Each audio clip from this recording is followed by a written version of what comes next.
हरे कृष्णा, आप सभी का स्वागत है आज की वीडियो में। आज हम आपकी बताएंगे कामदा एकादशी के बारे में। तो चलिए शुरू करते हैं। युधिष्ठिर ने पूछा, वासुदेव, आपको नमस्कार है। कृपया आप यह बताइए कि चैत्र शुक्ल पक्ष में किस नाम की एकादशी होती है। भगवान श्री कृष्ण बोले, राजन, एकाग्रचित्त होकर यह पुरातन कथा सुनो, जिसे वशिष्ठ जी ने राजा दिलीप के पूछने पर कहा था। वशिष्ठ जी बोले, राजन, चैत्र शुक्ल पक्ष में कामदा नाम की एकादशी होती है। वह परम पुण्यमयी है। पापरूपी ईंधन के लिए तो वह दावानल ही है। प्राचीन काल की बात है। नागपुर नाम का एक सुंदर नगर था, जहाँ सोने के महल बने हुए थे। उस नगर में पुंडरीक आदि महाभयंकर नाग निवास करते थे। पुंडरीक नाम का नाग उन दिनों वहाँ राज्य करता था। गंधर्व, किन्नर और अप्सराएं भी उस नगरी का सेवन करती थीं। वहाँ एक श्रेष्ठ अप्सरा थी, जिसका नाम ललिता था। उसके साथ ललित नाम वाला गंधर्व भी था। वे दोनों पति पत्नी के रूप में रहते थे। दोनों ही परस्पर काम से पीड़ित रहा करते थे। ललिता के हृदय में सदा पति की ही मूर्ति बसी रहती थी और ललित के हृदय में सुंदरी ललिता का नित्य निवास था। एक दिन की बात है। नागराज पुंडरीक राजसभा में बैठकर मनोरंजन कर रहा था। उस समय ललित का गान हो रहा था, किंतु उसके साथ उसकी प्यारी ललिता नहीं थी। गाते गाते उसे ललिता का स्मरण हो आया। अतः उसके पैरों की गति रुक गई और जीभ लड़खड़ाने लगी। नागों में श्रेष्ठ करकोटक को ललित के मन का संताप ज्ञात हो गया।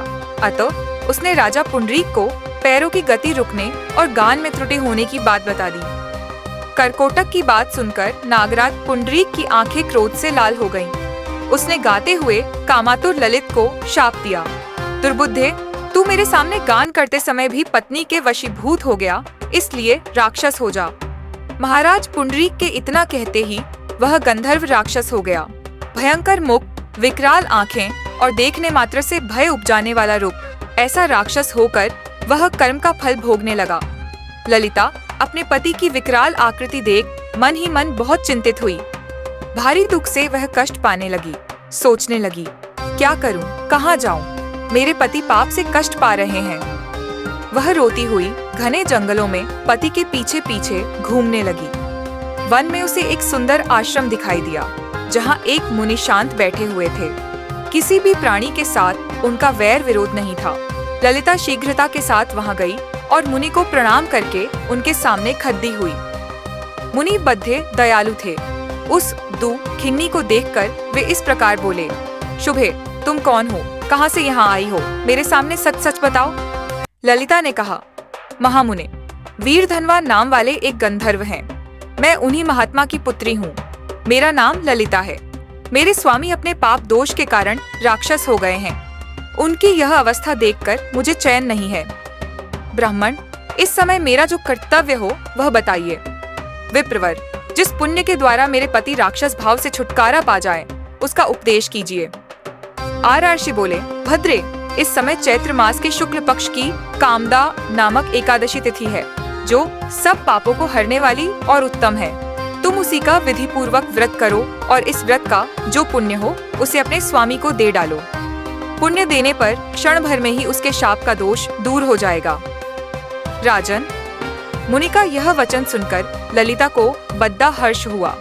उसने एकादशी को उपवास करके द्वादशी के दिन उन ब्रह्मर्षि के समीप ही भगवान वासुदेव के श्री विग्रह के समक्ष अपने पति के उद्धार के लिए यह वचन कहा, मैंने जो यह कामदा एकादशी का उपवास व्रत किया है, उसके पुण्य के प्रभाव से मेरे पति का राक्षस भाव दूर हो जाए। वशिष्ठ जी कहते हैं, ललिता के इतना कहते ही उसी क्षण ललित का पाप दूर हो गया।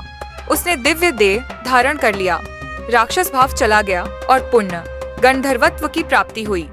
नृपश्रेष्ठ, वे दोनों पति पत्नी कामदा के प्रभाव से पहले की अपेक्षा भी अधिक सुंदर रूप धारण करके विमान पर आरूढ़ होकर अत्यंत शोभा पाने लगे।